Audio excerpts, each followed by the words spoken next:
সালামু আলাইকুম সবাইকে শুভ সন্ধ্যা।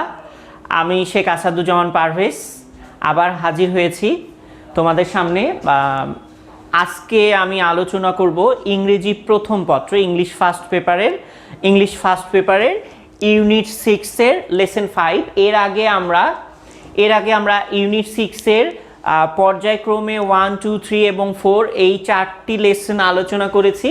তো এই লেসনের ডিসকাশনগুলো যদি তোমরা মিস করে থাকো বা না পেয়ে থাকো তাহলে অবশ্যই আমাদের ফ্রি অনলাইন স্কুল ইউটিউব চ্যানেলে গিয়ে তোমরা অবশ্যই প্রথমে সাবস্ক্রাইব করবে, তারপরে ভিডিওটি দেখে ওখানে যদি কোনো সমস্যা বা জিজ্ঞাসা থেকে থাকে সেক্ষেত্রে আমাদের কমেন্ট বক্সে জানাবে। তো যাই হোক, আমরা তাহলে লেসন 5 শুরু করছি। তো প্রথমে আমরা আগে প্যাসেজ পড়ার ক্ষেত্রে আমি এর আগেই বলেছি প্রথমে আমাদের ওয়ার্ড মিনিং জানতে হয়। তো আমরা প্রথমে ওয়ার্ড মিনিংগুলো, প্রয়োজনীয় যে ওয়ার্ড মিনিং সেগুলো আগে আমরা প্রথমে জেনে নিই। যেমন ল্যাভেটরি, এটার মানে হচ্ছে, আমরা ভালো বাংলায় বলি, আমরা ইংলিশ এটা ভালো বুঝি, টয়লেট যেটা বলি ওটার সিমিলার হচ্ছে ল্যাভেটরি, বা আমরা ভালো বাংলায় শৌচাগারও বলতে পারি। তো ল্যাভেটরি, আমরা অনেকে এটাকে ল্যাভেটরি বলি, আসলে উচ্চারণটা ভুল। এটার উচ্চারণ হচ্ছে ল্যাভেটরি। কারণ ইংরেজি ফোনোলজিতে বাংলায় যেমন উচ্চারণ কিছু নিয়ম রয়েছে, ঠিক তেমন ইংরেজিতেও কিছু উচ্চারণ নিয়ম রয়েছে, বা যেটাকে আমরা ফোনোলজি বা ধ্বনিতত্ত্ব বলে থাকি। নিয়ম হচ্ছে যে, একটা জিনিস খেয়াল রাখবে, TORY, তারপর DARY, এই ধরনের যে সিলেবলগুলো রয়েছে, আবার বলছি TORY DARY, এই ধরনের যে সিলেবলগুলো রয়েছে, এই সিলেবলগুলোতে এই ভাওয়েল যে রয়েছে, এই ভাওয়েলগুলো সাইলেন্ট থাকবে, ঠিক আছে? তাহলে আমরা কি বলবো? ল্যাভেটরি, নট ল্যাভেটরি, নট ল্যাভেটরি, ল্যাভেটরি মানে হচ্ছে শৌচাগার, বা যেটাকে আমরা টয়লেট বলে থাকি। আচ্ছা, উচ্চারণটা অবশ্যই খেয়াল রাখতে হবে। এবং এটার পার্টস অফ স্পিচ হচ্ছে নাউন। এরপরে ক্রুইজিং। কি? ক্রুইজিং। দেখো, আমার অলরেডি হাতের দিকে দেখেই তোমরা বুঝতে পেরেছো যে ক্রুইজিং মানে আসলে কি। তাহলে ক্রুইজিং মানে হচ্ছে, এটা দুই রকম অর্থ রয়েছে। আমি তারপরে বলি নর্মালি এটা যে হিসেবে ব্যবহার হয়। তো আমার হাতের দিকে দেখে অলরেডি তোমরা বুঝতে পেরেছো ক্রুইজিং মানে কি। ক্রুইজিং মানে হচ্ছে এই যে প্লেন যে খাড়াভাবে ওড়ে, বা রকেট যে খাড়াভাবে ওড়ে বা তির্যকভাবে, এটাকে বলে ক্রুইজিং। দ্যাট মিনস ক্রুইজিং বলতে বোঝায় যে উপরের দিকে তোমার খাড়াভাবে, আপরাইটলি উপরের দিকে বা তির্যকভাবে উপরের দিকে ওড়া, এটাকে বলে ক্রুইজিং। এটা দেখো লিখেছি আমি, কি লিখেছি? Present participle. তাহলে what's present participle? Present participle কি? A verb with ING. A verb with ING is called present participle. আবার বলছি, a verb with ING is called present participle. অর্থাৎ আইএনজি যুক্ত ভার্বকে আমরা প্রেজেন্ট পার্টিসিপল বলি। তো জিরান্ডো বলে, তফাৎ আছে, ওটা তোমরা পরে জানবে। এখানে এটা প্রেজেন্ট পার্টিসিপল। আচ্ছা, ক্রুইজিং তাহলে খাড়াভাবে উপরের দিকে বা তির্যকভাবে উপরের দিকে ওঠা। এটার আর একটা অর্থ হচ্ছে ভ্রমণ। তো আমরা প্যাসেজ পড়তে গিয়ে দেখব এখানে কি অর্থে ব্যবহার হয়েছে। অ্যালটিটিউড, অথবা দেখো আমি উচ্চারণ বলছি, অনেকে হয়তো বা আমার উচ্চারণে কিছুটা কনফিউজড হয়ে যাও। তো কনফিউজড হওয়ার কিছু নেই। আমরা সাধারণত এখন আমেরিকান উচ্চারণ ফলো করি, তোমার যেটা ইচ্ছা যে কোনো ফলো করতে পারবে। অ্যালটিটিউড অথবা অ্যালটিটিউড, বোথ প্রোনাউন্সিয়েশনস আর কারেক্ট। অ্যালটিটিউড অথবা অ্যালটিটিউড। আচ্ছা, অ্যালটিটিউড মানে হচ্ছে উচ্চতা, যেটাকে আমরা কি বলি? হাইট। অ্যালটিটিউড মানে হচ্ছে উচ্চতা, যেটাকে আমরা হাইট বলে থাকি। এটা হচ্ছে নাউন। এরপর হচ্ছে ডিসেন্ড, নট ডিসেন্ড। আবার বলছি, ডিসেন্ড, নট ডিসেন্ড। একটা জিনিস খেয়াল রাখবে, ইংরেজিতে যখন একই সাউন্ড, একটা জিনিস খেয়াল রাখবে, if the same sound is repeated in a word. আবার বলতেছি, if the same sound is repeated in a word, যখন একই সাউন্ড বিশিষ্ট কোনো লেটার রিপিট থাকবে সেক্ষেত্রে তোমাকে কি করতে হবে, দুইটাকে একটা হিসেবে উচ্চারণ করতে হবে। এস, দেখো সেম সাউন্ড, এস সি, তো সেম সাউন্ড। এস উচ্চারণ করতে হলে একই সাউন্ড হচ্ছে এস, আবার সি উচ্চারণ করতে হলে একই সাউন্ড সি। তো সেক্ষেত্রে এখানে আমরা ডিসেন্ট, যেটা স্ট্রেস পাবে সেটা উচ্চারণ করবো, ডিসেন্ট মানে হচ্ছে নামা, গেট ডাউন, ঠিক আছে? তাহলে ডিসেন্ট মানে কি, গেট ডাউন অর্থাৎ নামা। যেমন মনে করো তুমি কোনো যানবাহন থেকে নামতেছো, ঠিক আছে, উঁচু থেকে নিচুতে নামতেছো, তাহলে ডিসেন্ট মানে হচ্ছে নামা, গেট ডাউন। এরপরে অনেক মজার একটা ওয়ার্ড, অনেক মজার, আমরা ছোটবেলা থেকে, ইভেন আমিও বেশ কিছুদিন আগেও আমি এই উচ্চারণটা ভুল করতাম। সেটা হচ্ছে আমরা ছোটবেলা থেকেই শিখে আসছি schedule.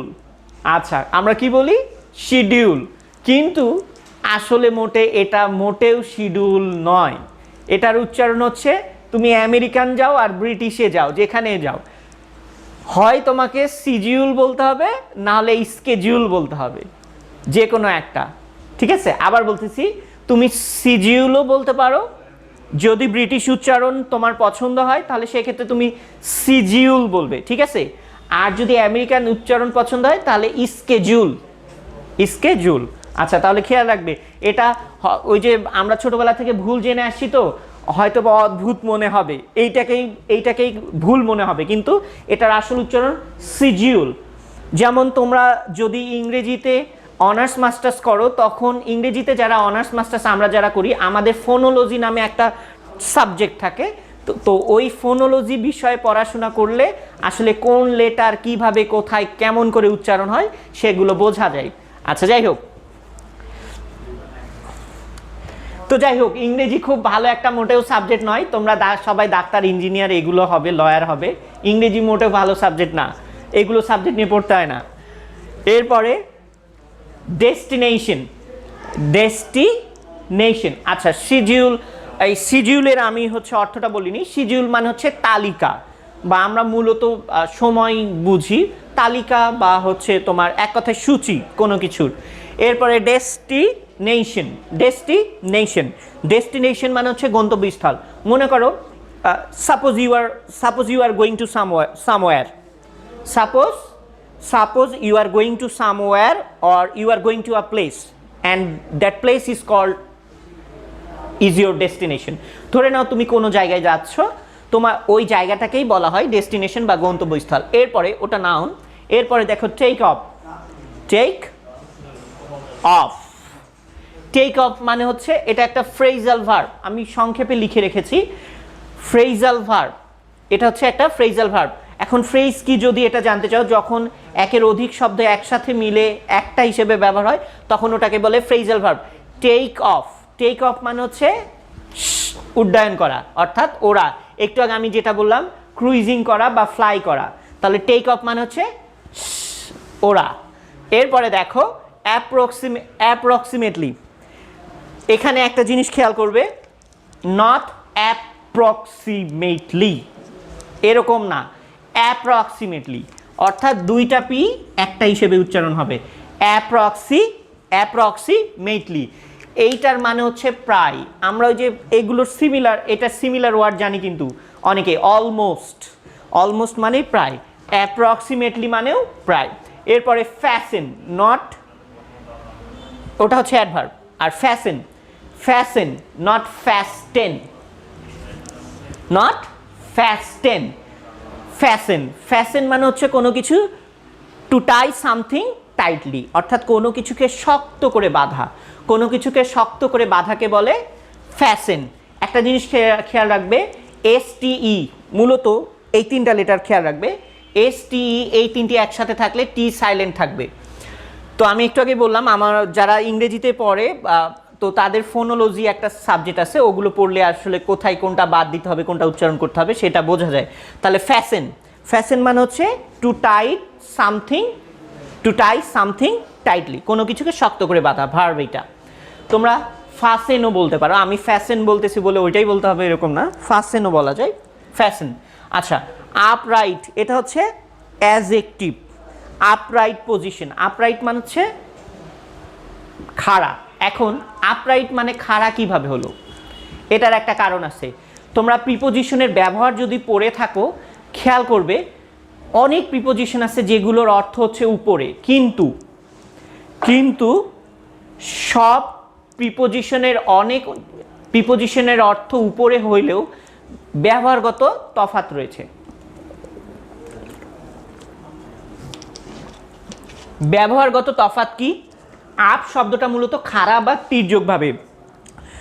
Imagine you are climbing a tree, ধরে নাও তুমি একটা গাছে চড়ছো খাড়াভাবে, তার মানে এখানে হচ্ছে ক্লাইম্বিং আপ, ঠিক আছে।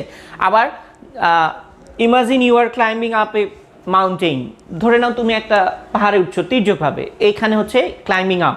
তো খাড়াভাবে উপরের দিকে ওঠা বা তির্যকভাবে উপরের দিকে ওঠা, এটাকে আমরা বলি আপ। তো ঠিক তেমন এই আপ থাকার কারণে আপরাইট মানে হচ্ছে খাড়া পজিশন, অর্থাৎ উপরের দিকে একদম খাড়াভাবে এইভাবে। এরপরে প্রহিবিট, প্রহিবিট, প্রহিবিট মানে হচ্ছে নিষেধ করা বা নিষিদ্ধ করা। প্রহিবিট মানে হচ্ছে নিষেধ করা বা কোনো কিছু নিষিদ্ধ করা। এনজয়, এনজয় বলতে পারো, এনজয়, এনজয় মানে হচ্ছে উপভোগ করা। আচ্ছা, আমরা আমাদের এতক্ষণ প্রয়োজনীয় যে ওয়ার্ড মিনিং এই প্যাসেজে অর্থ করার জন্য আমরা সেগুলো ইতোমধ্যে জেনে নিয়েছি। এখন আমরা সরাসরি টেক্সটে চলে যাব, টেক্সট পড়ব।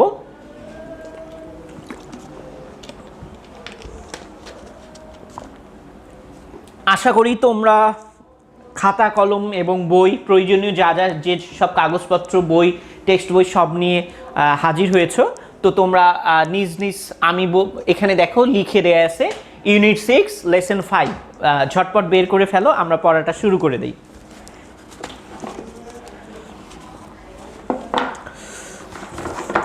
আচ্ছা, প্রথমে আগে আমরা একটু টাইটেল বা ক্যাপশনটা জেনে নিই। এই ইউনিটের ক্যাপশন হচ্ছে অ্যানাউন্সমেন্টস অন বোর্ড। আমি এর আগের কোনো এক এপিসোডে বলেছিলাম, ফার্স্ট পেপারের আগের লেসনগুলোর কোনো একটাতে, যে বোর্ড শব্দটি দুইভাবে ব্যবহার হয়। It can be used both as noun আর ভার্ব।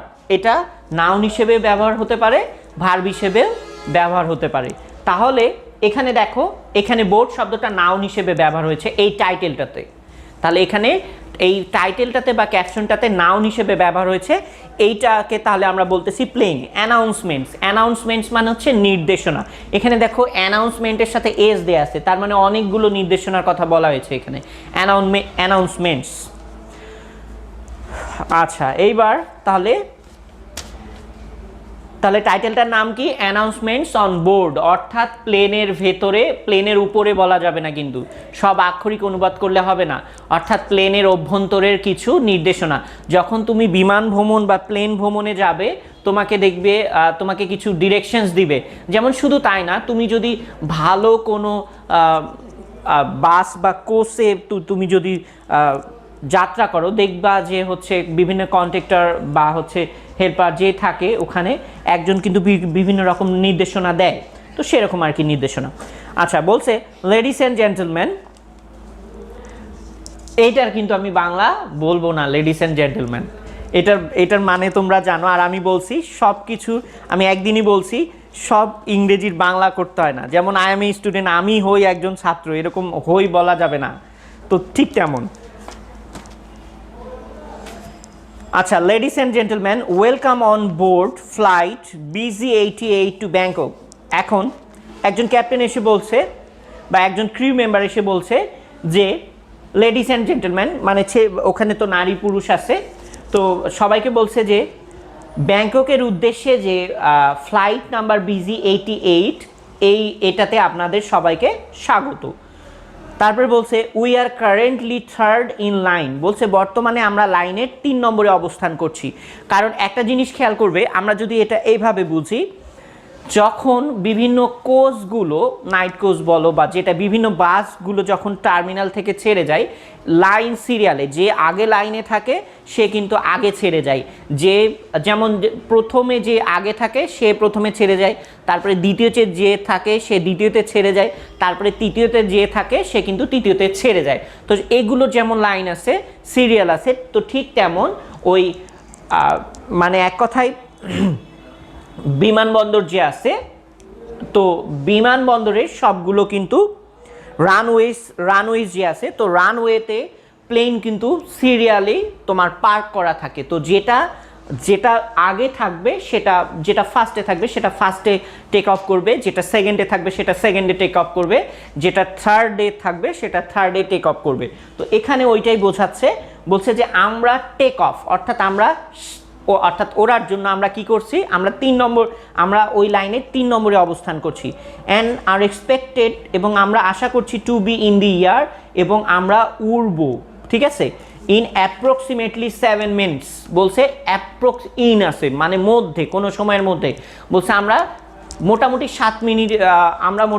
7 মিনিটের মধ্যে উড়বো। এখানে দেখো, এখানে একটা ফ্রেজ আছে, আমি ফ্রেজটি লিখে দেই।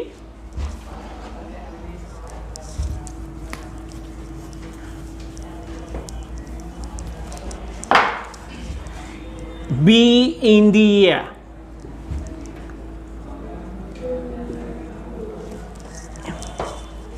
আচ্ছা, একটা জিনিস খেয়াল রাখবে, ইন দি এয়ার এইটা হচ্ছে একটা ফ্রেজ। এটা মানে হচ্ছে আমরা যেমন ইন দ্য স্কাই বলি ওই রকম আর কি, এটা হচ্ছে একটা phrase. B in the air মানে হচ্ছে আকাশে ওড়া। যেমন আমি যদি বলি now I am in the air, তার মানে কি আমি এখন আকাশে উড়ন্ত অবস্থায় আছি, তার মানে আমি এখন প্লেনে উঠছি বা এমনি উঠছি। তো তাহলে বি ইন দি এয়ার মানে হচ্ছে ওড়া। তাহলে বলছে যে আমরা মোটামুটি 7 মিনিটের মধ্যে আশা করছি যে 7 মিনিটের মধ্যে আমরা উড়ব বা আমাদের ফ্লাইট শুরু হবে। প্লিজ ফ্যাসেন ইউর সিট বেল্ট, অনুগ্রহ করে আপনার সিট বেল্টটা বেঁধে নেবেন। এখানে দেখো ফ্যাসেন শব্দটা আছে, তার মানে কি টাইট করে বাঁধতে বলছে, নর্মালি কিন্তু বাঁধতে বলে নাই, টাইট করে বাঁধতে বলছে। And secure all baggage under your seat, বলছে এবং সিকিউর করা মানে কি, কোনো কিছু নিরাপত্তা নিশ্চিত করা। সিকিউর, এটা লেখা হয়নি, এটা বাদ গেছে, সিকিউর, এক্সকিউজ মি,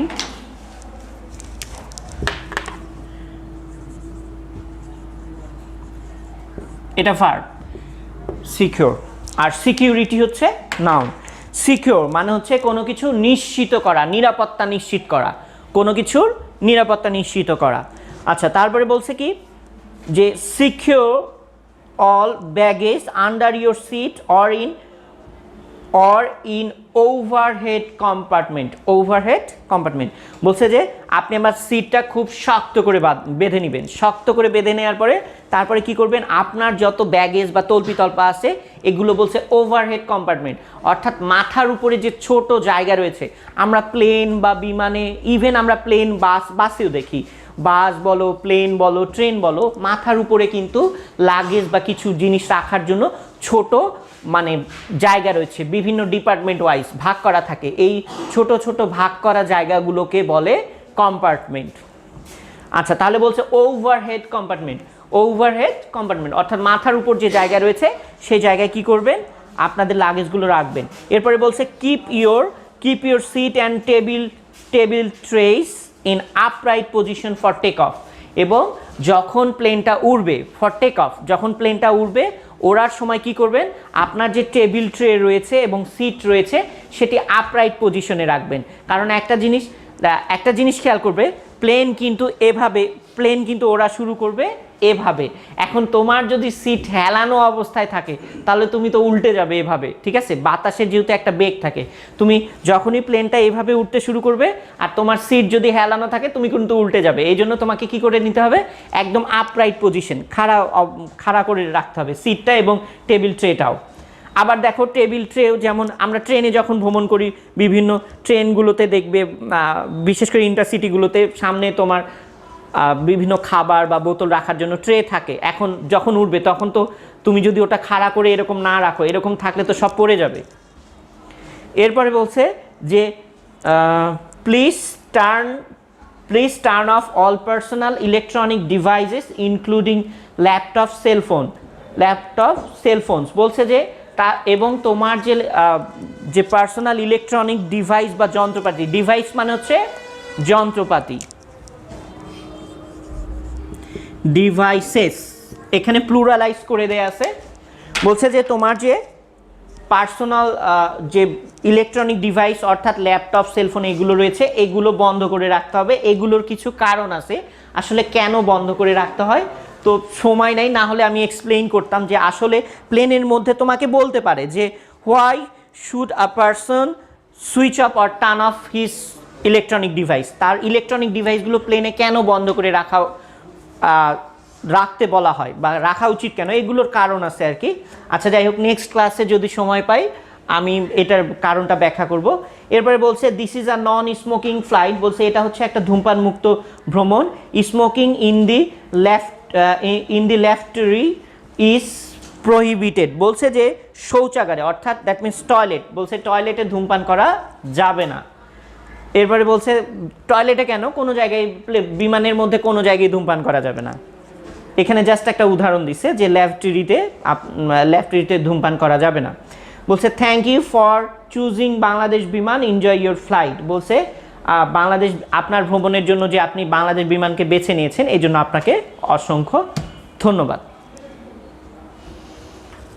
তো যাই হোক, আমরা আজকে অনেকগুলো চমৎকার চমৎকার ওয়ার্ড জানলাম এবং এর পাশাপাশি আমাদের কিছু মিস প্রোনাউন্সিয়েশন ছিল, আশা করি সেগুলোও ক্লিয়ার হয়ে গেছে। তো আমরা আজকে অনেক চমৎকার চমৎকার ওয়ার্ড মিনিং এবং প্রোনাউন্সিয়েশন, কিছু কিছু ওয়ার্ডের সঠিক প্রোনাউন্সিয়েশন আমরা জেনেছি। যেমন আমি একটু আগে বলছি স্কেডিউল অথবা সিডিউল, ঠিক আছে। আচ্ছা, তো আশা করি এতক্ষণ আমি যা তোমাদের পড়িয়েছি সেটা তোমাদের কাছে অনেক সহজ লেগেছে এবং বোধগম্য হয়েছে এবং আমিও অনেক সহজভাবে উপস্থাপন করার চেষ্টা করেছি। তো আশা করি তোমরা এতক্ষণ যা পড়ালাম সেগুলো বাসায় পড়বে এবং প্র্যাকটিস করবে। আর আমি বারবারই বলে থাকি যে প্র্যাকটিস করতে হবে, প্র্যাকটিসের কোনো বিকল্প নেই। তো তোমরা প্র্যাকটিস করবে, আর যদি কোনো প্রবলেম থাকে সেক্ষেত্রে আমাদের প্রত্যেকটি ভিডিওর নিচে তোমরা জানো কমেন্ট বক্স আছে, তো সেখানে তোমাদের কমেন্টগুলো থ্রো করবে। আমরা সেই কমেন্টগুলো থেকে তোমাদের যদি কোনো প্রবলেম দেখতে পাই তাহলে সেগুলো আমরা সমাধান করে দেওয়ার চেষ্টা করব। তো সবাই ভালো থাকবে, সুস্থ থাকবে, সবার সুস্থতা কামনা করছি। আল্লাহ হাফেজ।